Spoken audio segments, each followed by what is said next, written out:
Love, betrayal, and shattered illusions can turn even the most lavish life into a battlefield of secrets.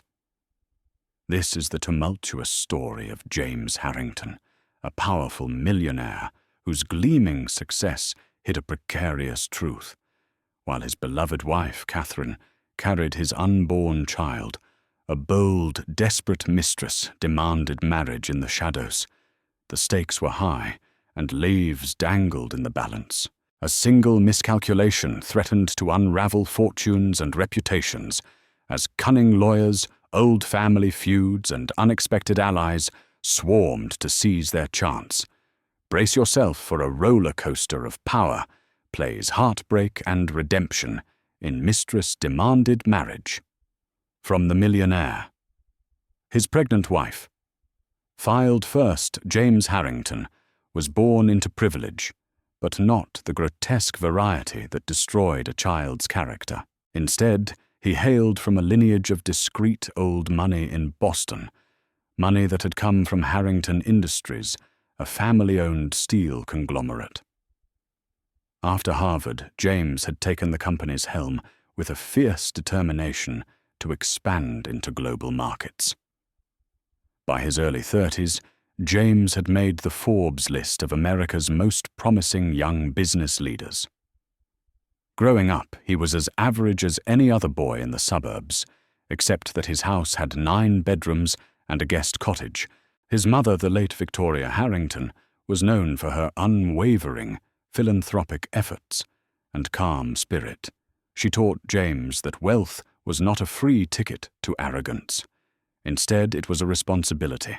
His father, Charles Harrington, had been the driving force behind James's sense of ambition and unwavering discipline.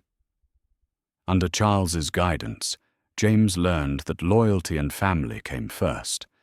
Even so, success brought with it a labyrinth of complications. James, at 36, had countless accolades, an enviable personal fortune, and a Manhattan penthouse that overlooked Central Park. Though quiet in the tabloids, the Harrington family name still sparkled with respect. He had married Catherine Anderson. Now, Catherine Harrington, 5 years ago, in a lavish yet tasteful ceremony in Martha's Vineyard, Catherine came from a more modest upbringing, her father being a local attorney and her mother a passionate high school teacher. Their love seemed like the type that burned steadily, rather than flaring up uncontrollably. They were seen as the perfect power couple, respectable, philanthropic, and gracefully wealthy. Yet behind that facade, a disquiet settled over the Harrington household. Catherine, now 4 months pregnant, had begun to sense a subtle shift in James's behavior, a heaviness on his shoulders, and a subtle guilt behind his eyes. Late-night meetings became more frequent. He'd linger too long on his phone, stepping out of the room to take certain calls. When Catherine tried to ask about his day, James gave only clipped answers or polite diversions. She was not naive. Her intuition told her something was amiss. James, for his part, felt trapped in a vortex of shame and dread.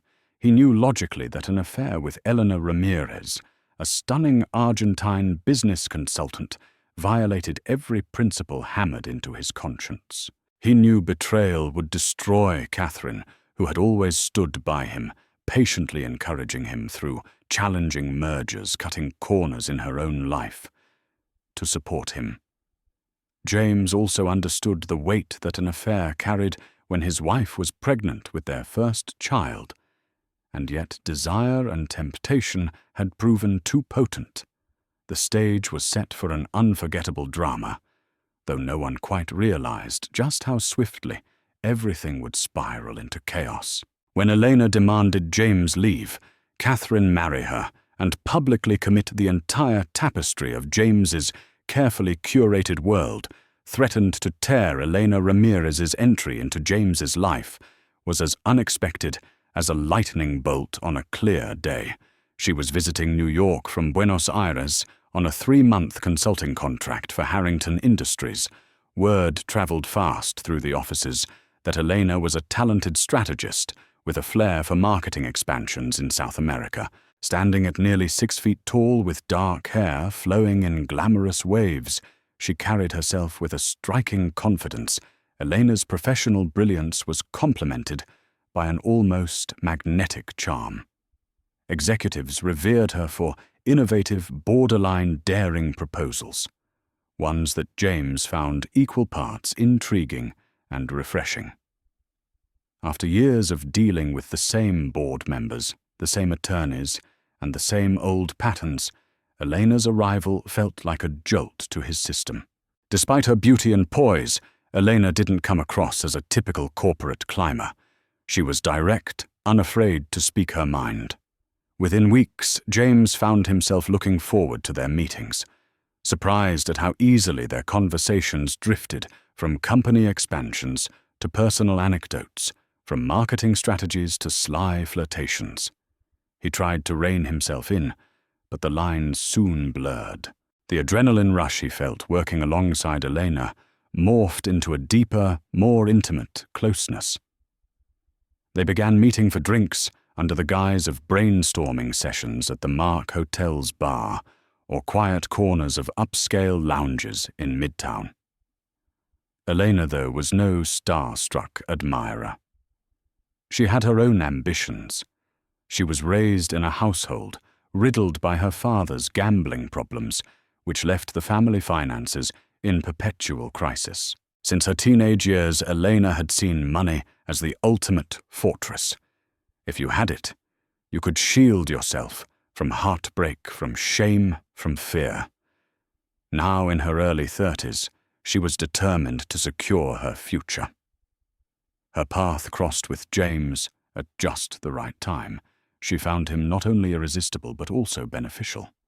One late evening, after a particularly long day of contract negotiations, they ended up alone in James's office. Documents were strewn across the mahogany table, and the city lights twinkled through the floor-to-ceiling windows. Elena cracked a joke about how she might end up sleeping in the office if they didn't wrap up. James offered to get them dinner delivered instead. Their conversation wandered from childhood memories to company politics. The tension built slowly until an undeniable spark of attraction passed between them. A simple brush of hands, a lingering gaze, and in a moment of impulse, they shared a kiss. It was their first mistake, the one that opened the door to countless more. A clandestine relationship sprouted from that night. Guilt ate at James, but the thrill of Elena's presence overrode it whenever he was near her. For Elena, it was the confirmation she needed. She had him. With each passing day, their affair sank deeper roots, branching into elaborate lies, covert phone calls, and hush-hush outings. Catherine at home sensed James's absence. He would arrive late, claiming pressing deadlines and emergencies that demanded his attention. Catherine tried to be understanding. After all, leading a multinational corporation was no small responsibility, and James had always had periods of intense work. But something felt different this time. She could read it in the way James's eyes darted away when she tried to meet his gaze, the way he seemed distant even in bed. Her pregnancy made her more sensitive, more vulnerable, and that vulnerability only fed her suspicions. Meanwhile, Elena began to push boundaries.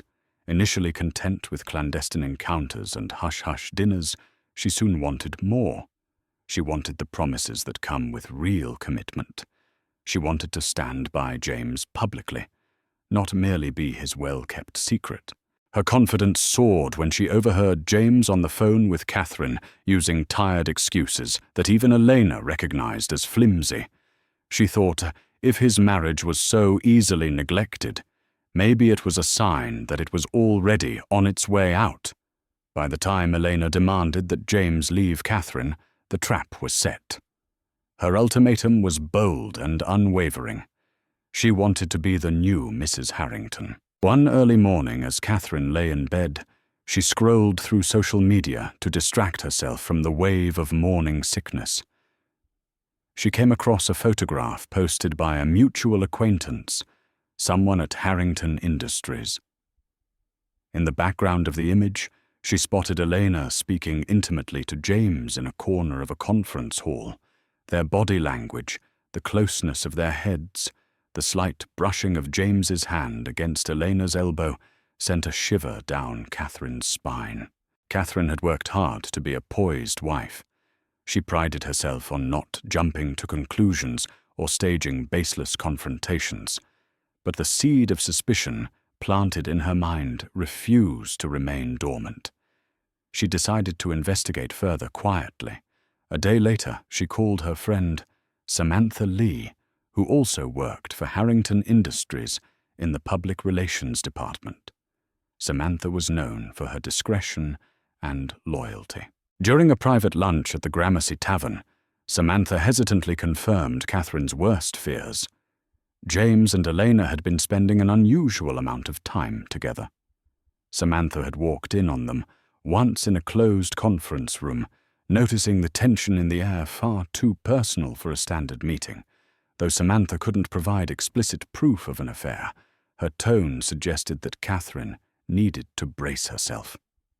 Meanwhile, James was facing relentless pressure from Eleanor. Their affair had evolved from secret indulgence to outright confrontation. Lena would corner him after board meetings with tearful demands.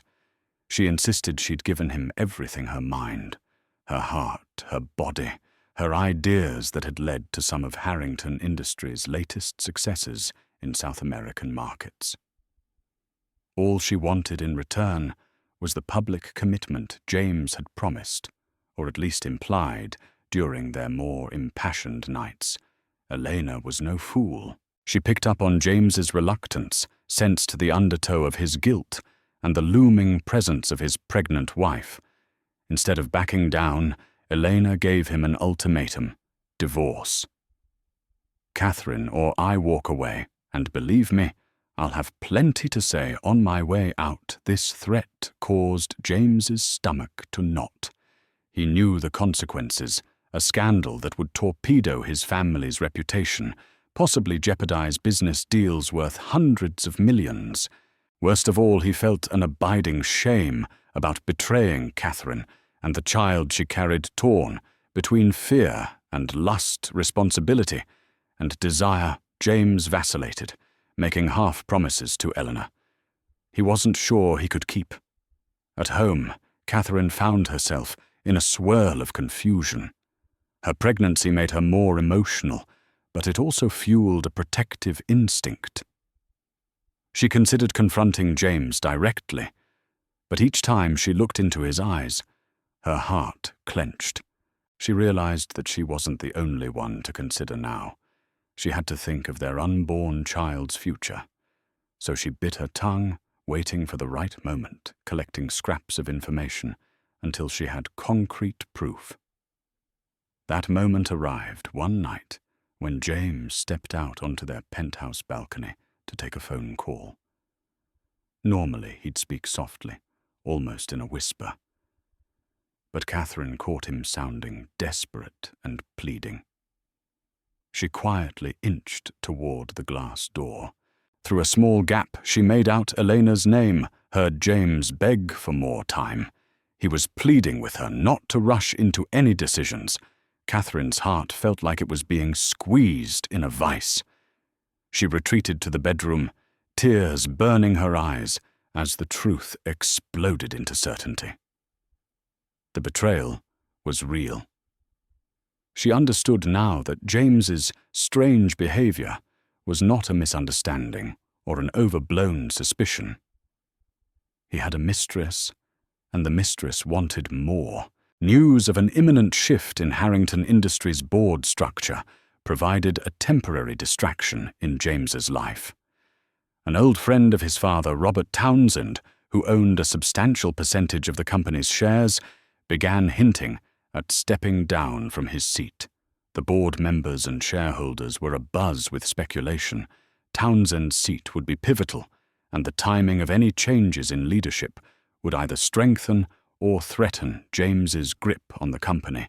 Amid these corporate upheavals, James struggled to keep his personal life from imploding. Elena grew impatient, tired of waiting in the shadows.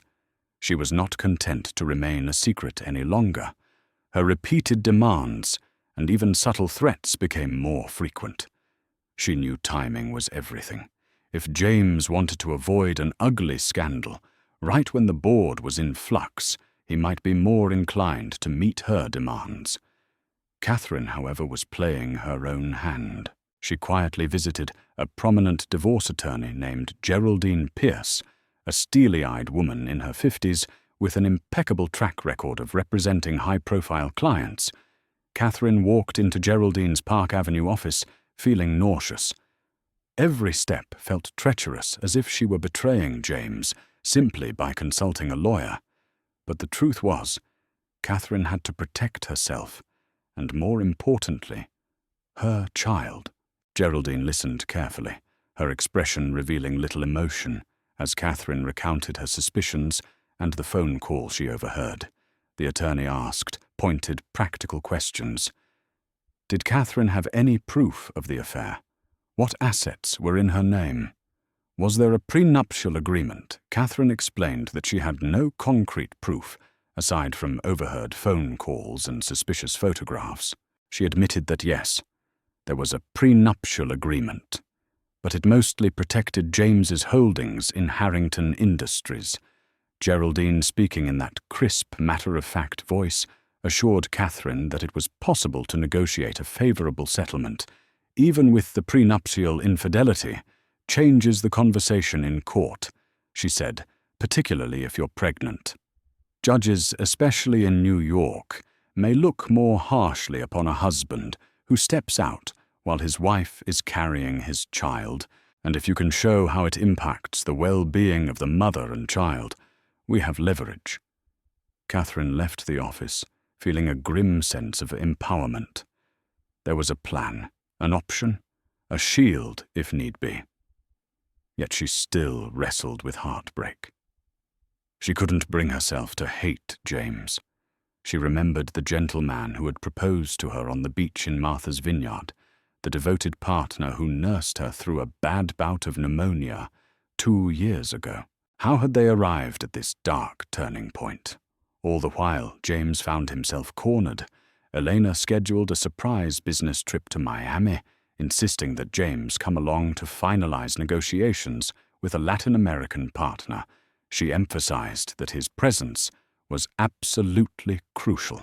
James knew it was a ruse. Elena simply wanted them to be alone, somewhere away from Catherine.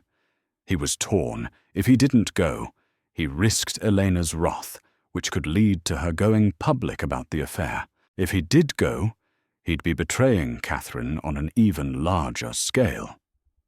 The morning of the Miami trip, Catherine watched James pack a small suitcase with well-ironed suits and ties. He avoided her gaze, claiming the trip was strictly professional. Catherine forced a polite smile, resisting the urge to ask if Eleanor would be there. She knew the answer, and she knew it would only rip open her wounds.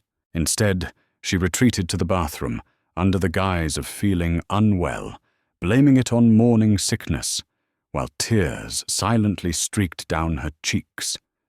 The Miami trip was a pressure cooker of duplicity. James and Eleanor stayed in separate suites at the iconic Fontainebleau, but the arrangement was purely for appearances. After concluding a negotiation session at a local partner's office, they reconvened in Eleanor's suite, where they allowed their affair to ignite once more. Yet the moment the afterglow faded, Elena hammered home her demands. She asked James if he'd called his lawyer, yet if he'd discussed divorce with Catherine. She wanted specifics, dates, timelines, formal announcements. That evening, James glanced at the ring on his finger, etched with the date of his marriage to Catherine Waves. Of guilt nearly submerged him. But Elena's pressure was relentless. She threatened that if James did not make a decisive move by the following week, she'd have no choice but to approach a gossip columnist she knew in the city. She claimed to have proof of their affair, text messages, voicemails, photos. She dangled the possibility of a humiliating scandal in front of him. While James was descending into this spiral, Catherine was not idle back in New York. She asked her friend Samantha to discreetly gather whatever evidence she could find of James and Elena's interactions at work.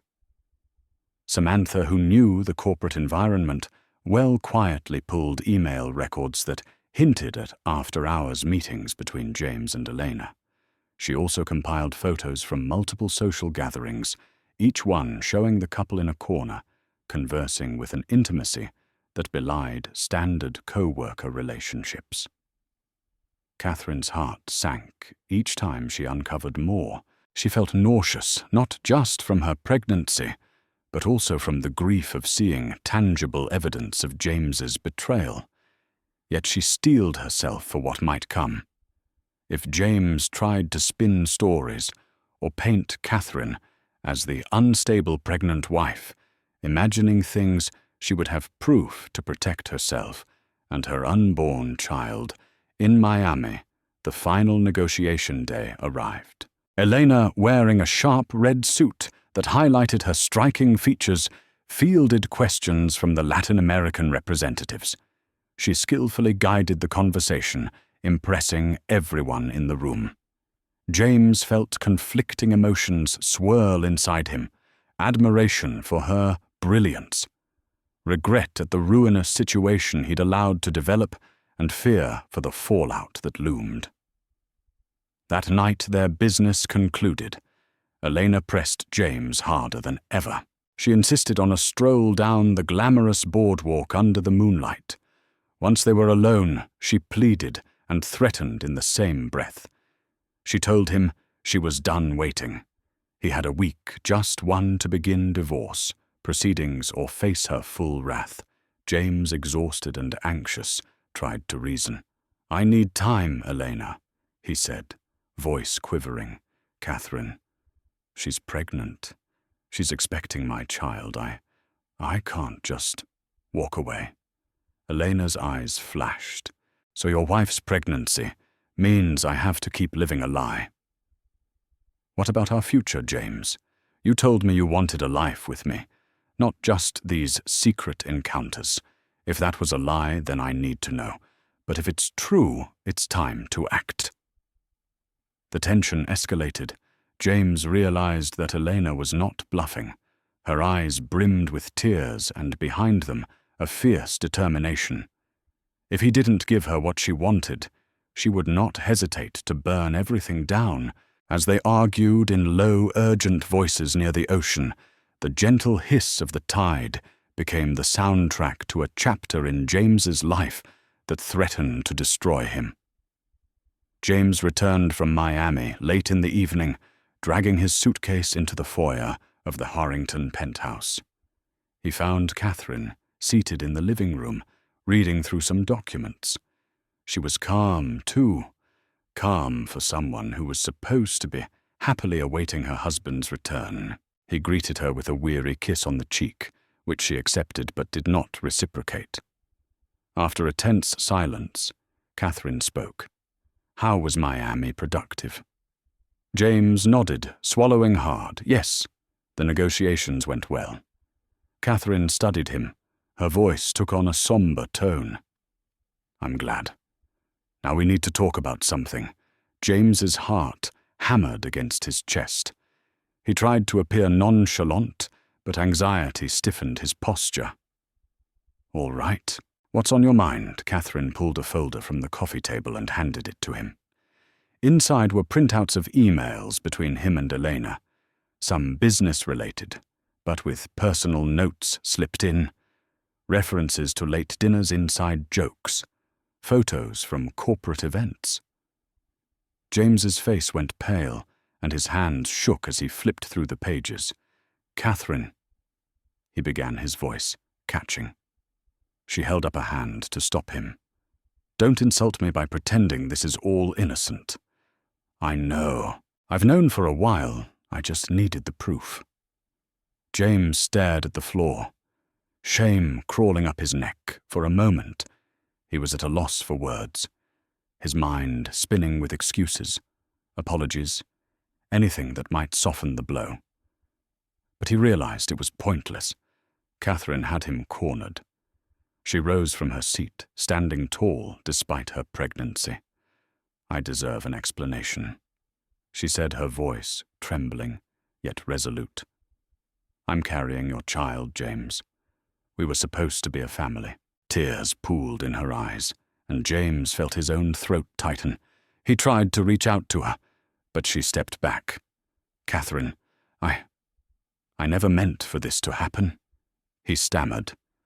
"It was a mistake, a terrible mistake." Her jaw clenched. A mistake is forgetting our anniversary or missing a doctor's appointment. An affair isn't a mistake. It's a choice. You chose her repeatedly over me. There was a moment of charged silence. The city skyline glittered outside their windows, indifferent to the crisis unfolding within. Finally, Catherine spoke again, her voice calmer but colder. "I met with a lawyer. James's heart plummeted. You did." She nodded. "Yes, I've started putting things in motion. I don't want to do this. But you've left me no choice. I have to protect myself and the baby." He tried to form words of apology, to beg for forgiveness. But Catherine was resolute. She explained that if he wanted to salvage anything, he needed to come clean, tell her the entire truth. But for now, her decision stood. She had the upper hand, and she intended to use it. By the time they ended the conversation, night had turned to early morning. Catherine retreated to the guest bedroom, leaving James in the living room, staring at the damning evidence.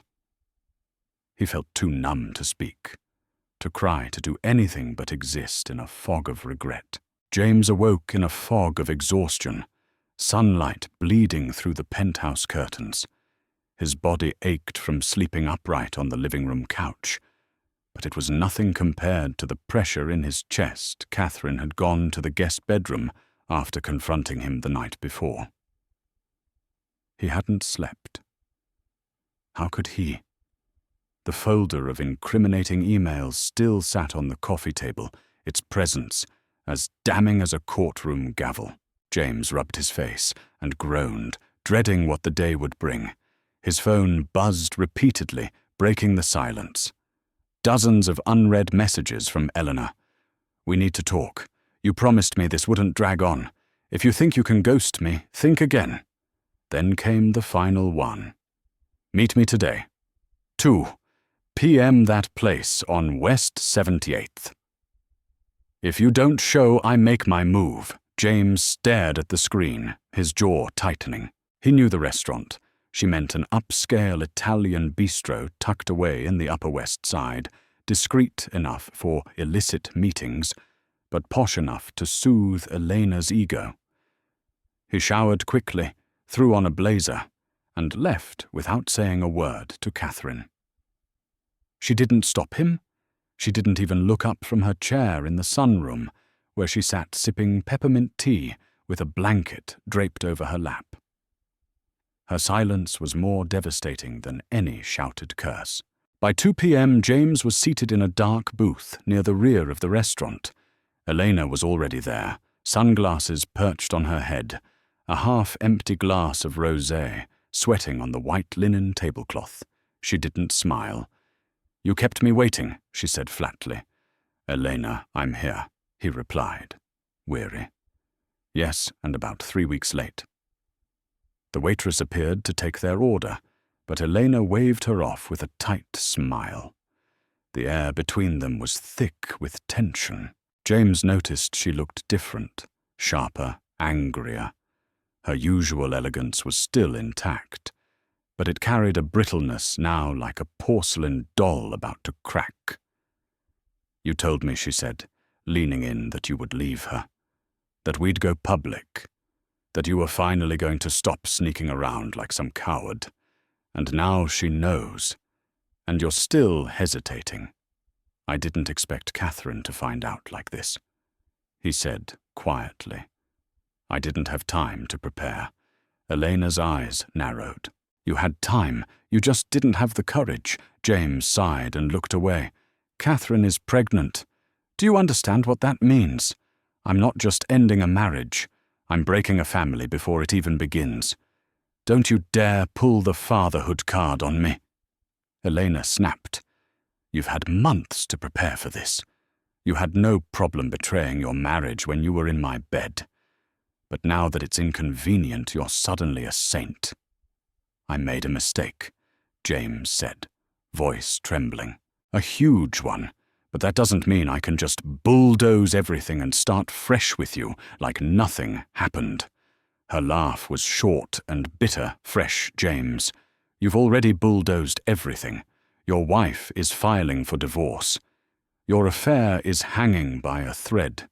Your reputation is bleeding out on the floor.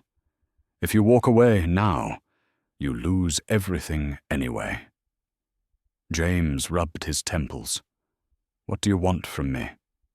Elena, I want what you promised. A future. A public statement.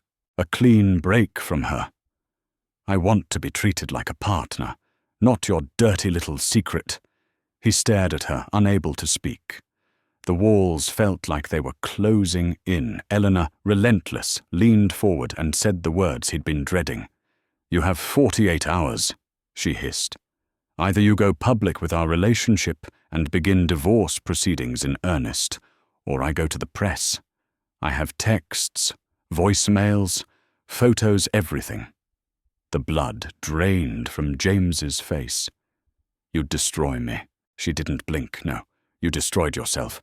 I'll just be telling the truth. As she stood to leave, she tossed a $100 bill on the table and grabbed her purse. Tick-tock, James. He sat there for a long time after she left, his head spinning. He didn't even notice the waiter come and go, clearing untouched water glasses. The weight of his double life was finally collapsing on top of him, and he had no idea which way to turn. That evening, as if orchestrated by fate itself, Catherine received an envelope delivered by hand to the penthouse. No return address, no note. Just a typed message on crisp ivory paper. Your husband will leave you for me. You can't stop it. Catherine stared at it for a long time, heart pounding. Her breath came in short gasps, her hand crumpling the paper. She had suspected Eleanor was bold, but this was war. She paced the living room, fury coursing through her like electricity. Then calmly, she set the letter on the coffee table and waited. James returned after 10 p.m., looking like a man who had been through a storm. His tie was loose, his shoulders sagging and his face drawn. Catherine didn't scream. She didn't cry. She simply gestured to the note. She sent this, she said, her voice low. James stepped closer, read the paper, and visibly flinched. Jesus Christ, tell me, Catherine said, crossing her arms. Does she expect you to marry her? He nodded, slowly. Tears threatening? Yes. She gave me an ultimatum. 48 hours or she tells the press everything. Catherine's expression didn't change. But inside, she felt a dam break. Then we're done. She said each word like a gavel strike. I'm filing for divorce immediately. Wait, Catherine, please. James pleaded. What about the baby? The babies? She corrected, coldly twins. James staggered back as if he'd been hit. Her voice cracked but stayed strong. I'll make sure they're safe and cared for. But you've lost the right to call yourself my husband. And if you think this mistress of yours will make you happy, then by all means. Go build your empire on the ashes of this one. James dropped onto the sofa, eyes wide, mouth slightly open. For a man who had built an empire from nothing, he looked suddenly like a boy, lost, broken, and terrified.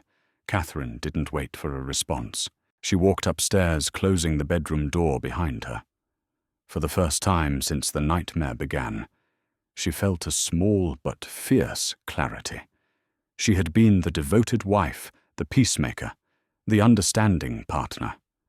But now she was a mother twice over, and a woman with nothing left to lose. And that made her the most dangerous thing of all. True to her word, Catherine filed for divorce the next morning.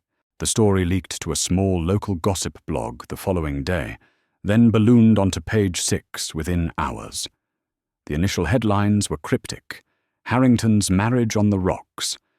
But soon they exploded into full-blown scandal when an insider, rumored to be Eleanor herself, spilled details about the affair. Social media caught fire.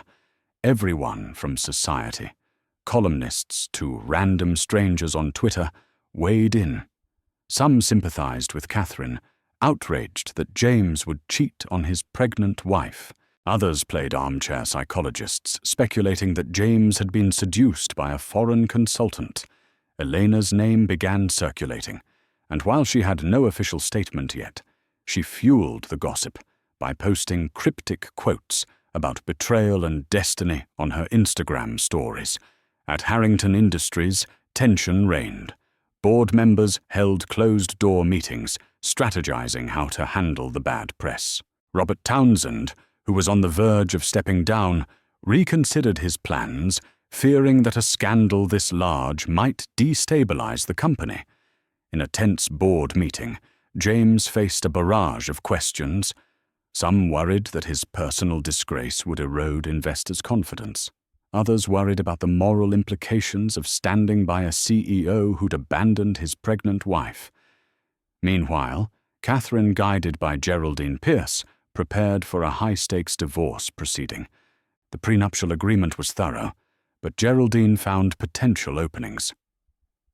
Public scandal, especially involving infidelity during pregnancy, could influence a judge's rulings, especially regarding spousal support custody, and possibly renegotiations of certain clauses. James scrambled to find a reputable divorce attorney. He enlisted Michael Hamilton, an old classmate from Harvard Law School. Michael tried to calm James, emphasizing they needed a strong PR angle to quell the public outcry. You need to issue a statement expressing regret, a desire to make amends, and a commitment to your child. Michael advised, show yourself as remorseful, not belligerent. Public opinion matters here. In a carefully crafted press release, James apologized for mistakes made in his personal life and asked for privacy during the divorce. He vowed to support Catherine and their unborn child. Elena, however, was furious at the release, reading it as James's attempt to salvage some dignity and possibly pave the way for a reconciliation with Catherine. She sent him furious texts accusing him of leaving her out of the narrative. She threatened again to speak directly with top-tier tabloids to give them her exclusive story. As the scandal intensified, Catherine found refuge at her parents' home in Westchester. Her father, Stephen Anderson, was livid at the disrespect shown to his daughter. He offered any financial help she might need to fight James in court. Her mother, Julia Anderson, tried to console Catherine, reminding her that no matter how brutal the tabloids got, she had a future beyond this heartbreak, especially once she held her baby in her arms. The next blow landed when Catherine's legal team subpoenaed James's financial records and corporate emails to prove the affair's timeline. Harrington Industries lawyers balked. Company emails were proprietary, and there were NDAs to consider. But in a divorce case, the lines blurred, especially if Catherine's side argued that James abused company resources for personal misconduct.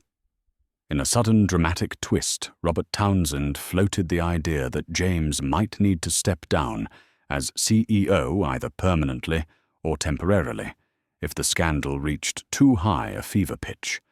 That prospect shook James to his core. Losing Catherine was devastating, but losing Harrington Industries, the family legacy he'd spent his life preserving, was the final blow he couldn't stomach. Behind the scenes, Elena saw her grand ambitions slipping away. She had envisioned a swift end to James's marriage and a triumphant wedding for herself. But the reality was far more complicated. James's legal entanglements, plus the negative public image swirling around them, had dampened her fantasies. She found herself ostracized at corporate events. Once people recognized her as the Mistress. They froze her out. Colleagues whispered behind her back. Invitations to certain high-profile gatherings vanished, desperate to salvage her own status. Elena considered her next moves carefully. Should she expose every detail of their relationship to force James's hand? Or would doing so only isolate her further from the very social circles she hoped to join as Mrs. Harrington?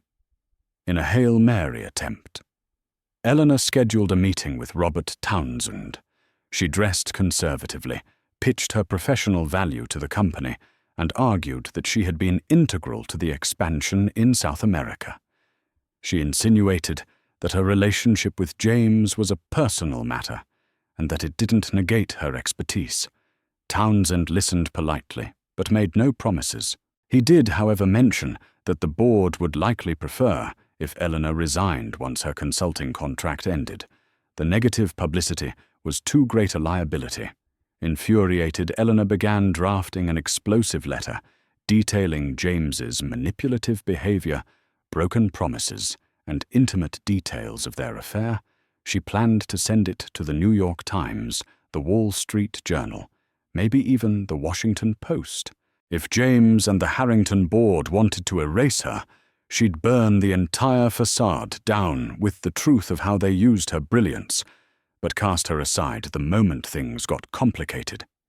Meanwhile, Catherine's pregnancy progressed. She struggled through emotional turmoil, anger, sadness, betrayal. Yet she felt moments of clarity whenever she felt her baby move. With each flutter and kick, she was reminded of the life she now protected. She resolved to fight for full custody to ensure that James's chaotic personal life didn't damage their child's stability. Geraldine Pierce, always pragmatic, prepared for a ruthless battle in court if necessary. During one of Catherine's mandatory mediation sessions, an attempt at amicable resolution, James arrived with Michael Hamilton. The tension in the conference room was palpable.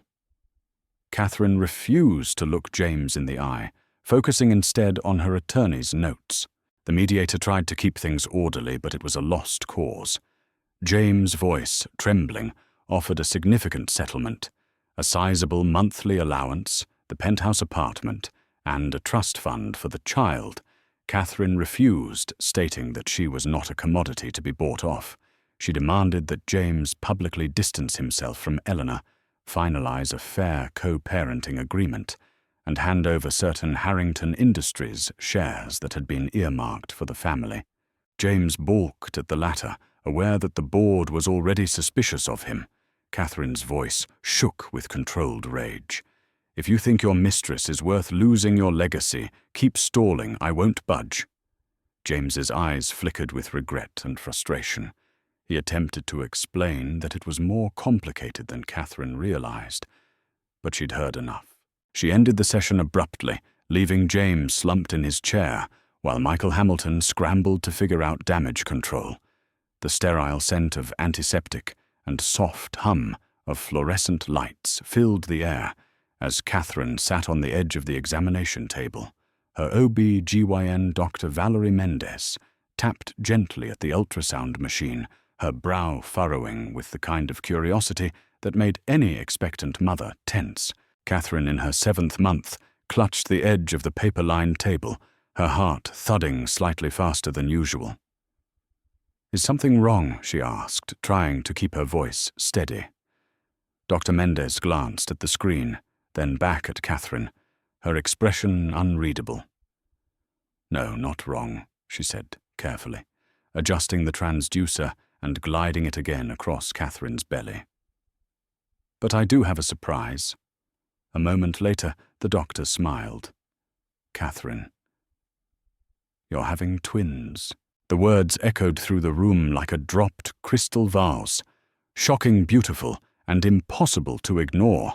Catherine blinked. "What, 2 babies?" Dr. Mendez confirmed, pointing to the screen. "Twin boys, healthy heartbeats, perfect growth rate. It seems one was hiding behind the other during earlier scans. That can happen." Catherine stared at the black and white blur on the monitor. 2 heartbeats. 2 lives. 2 sons. Tears welled in her eyes, not from joy alone, but from the crushing realization that she would be raising them alone. What had once been a dream, starting a family with the man she loved, had splintered into something unrecognizable.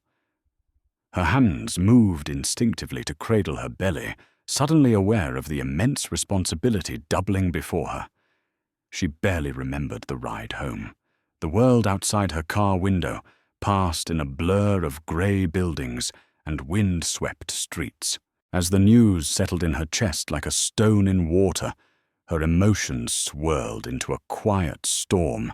Hope, fear, exhaustion, and a dull ache of betrayal.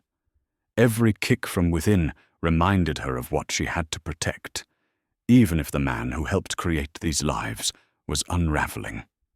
That evening, she sat in her dimly lit kitchen, the sonogram images spread before her like sacred relics. She debated whether to tell James.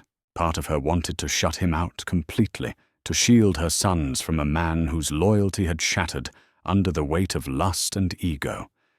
But another part, a stubbornly ethical part, knew he had a right to know. She tapped out a short, blunt text. "It's twins boys, doctor, confirmed today. Just letting you know. No greeting, no warmth, just the truth." James received the message during a board prep meeting at Harrington Industries. He glanced at his phone, and for a moment, everything else fell away. The PowerPoint slides, the financial charts, the murmurs of his colleagues, his breath caught in his throat. Twins? He left the meeting abruptly, ignoring the concerned glances from his assistant and PR manager. Once alone in his office, he sank into the leather chair and stared out at the Manhattan skyline. The gravity of what he'd done now doubled in scope. 2 lives, 2 sons who might grow up without seeing their father as anything more than a headline. A tidal wave of regret rolled over him. The image of Catherine at their wedding flashed through his mind, her radiant smile, the promise in her eyes. And now she was preparing to bring 2 boys into the world without him. James made a decision. It wasn't strategic or calculated. It came from the gut, the kind of clarity born of hitting rock bottom. He picked up his phone and for the last time called Elena. When she didn't answer, he sent a final message. "I'm ending this. I'm sorry. Please don't contact me again." Then he blocked her number, her email, and every social media handle he could think of.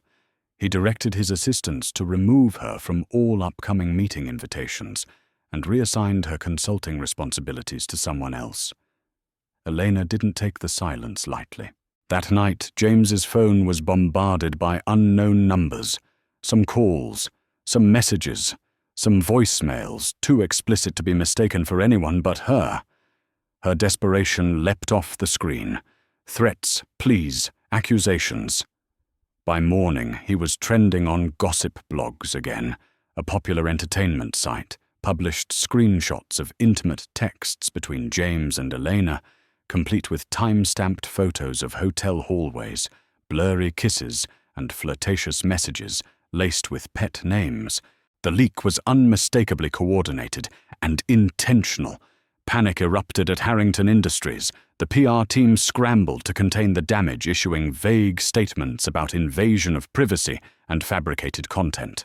Though the evidence looked damning, investors started asking questions, stock prices wobbled, and then came the final blow. Robert Townsend called an emergency board meeting. The room was silent as Townsend cleared his throat. "James, this has gone far enough, or your personal choices are threatening the integrity of this company. As of today, you're being placed on temporary leave as CEO, pending an internal review." James didn't argue. He couldn't. He simply nodded, numb, and stood to leave the room where he had once commanded respect with a single glance. Catherine, meanwhile, read the headlines in silence from her parents' home in Westchester. Her father cursed under his breath. Her mother handed her a cup of tea and said nothing, just rested a hand on Catherine's shoulder. The images of James's private texts were humiliating even for her. And yet, as she touched her growing belly, feeling the stirrings of two tiny lives, within a strange peace settled over her. She hadn't asked for this chaos, but she had survived it. Her sons would be born into strength, not scandal, into truth, not secrecy. Later that week, James requested a final meeting with Catherine and their respective attorneys. They met in a private office at Geraldine Pierce's law firm. James looked thinner, paler. His voice cracked as he spoke. "I'm ready to agree to your terms," he said. "You can have the penthouse. I'll set up a trust fund for the boys. I'll even transfer a portion of my shares, pending board approval." Catherine said nothing for a moment. Then she nodded slowly. "Thank you." He glanced at her. The pain in his eyes undeniable. "I'm so sorry, Catherine. For everything, I don't expect forgiveness. I just want to do what's right now." Her face didn't soften, but her voice did. "This isn't about you anymore. James, it's about them."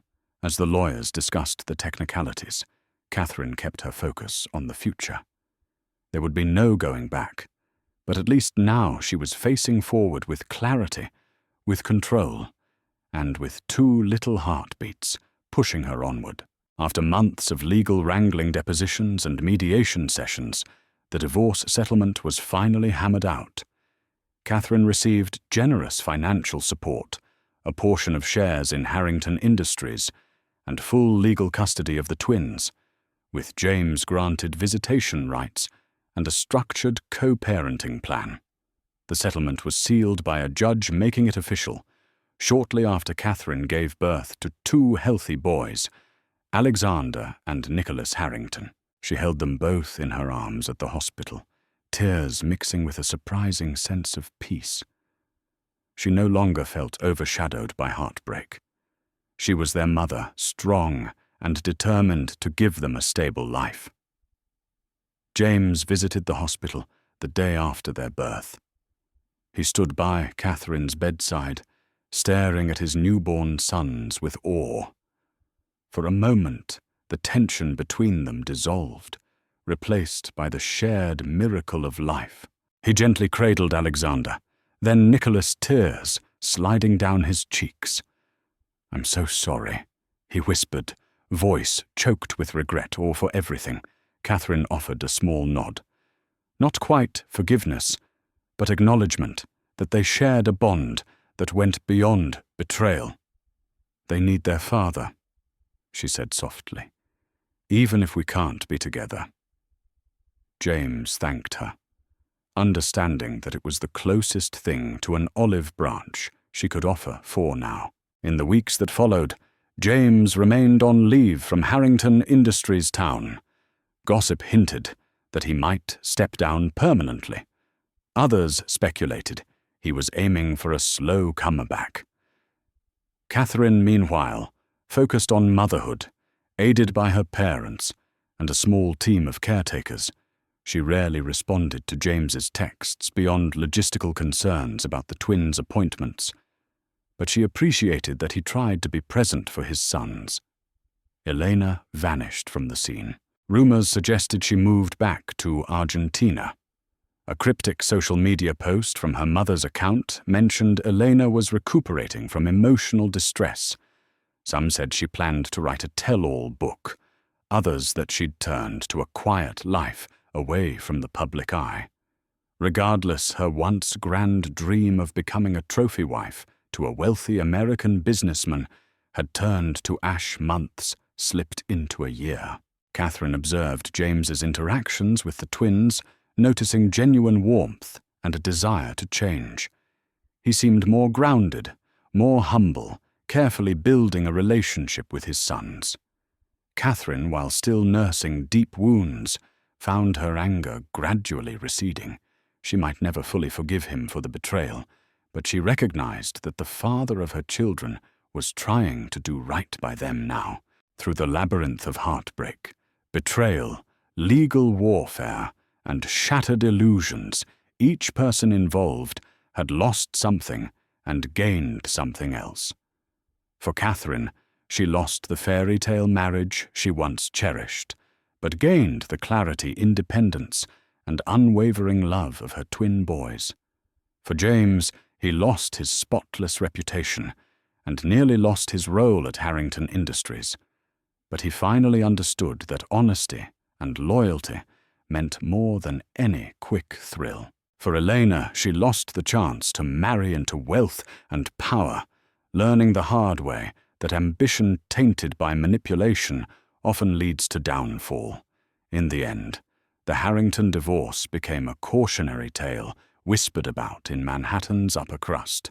People learned that even the rich and powerful couldn't hide from their own shadows forever. Secrets have a way of leaking into the light, and when they do, no fortress, no matter how lavish, can truly protect you from the consequences of your choices.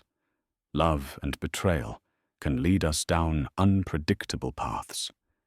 And in the end, the choices we make reveal who we truly are. Catherine found the strength to protect her twins. James faced the consequences of his affair, and Elena faded into the shadows of the scandal she helped create.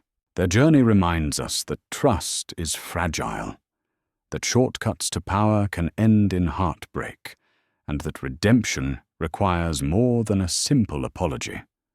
If this dramatic story of ambition, heartbreak, and unexpected new beginnings moved, you don't forget to give this video a thumbs up.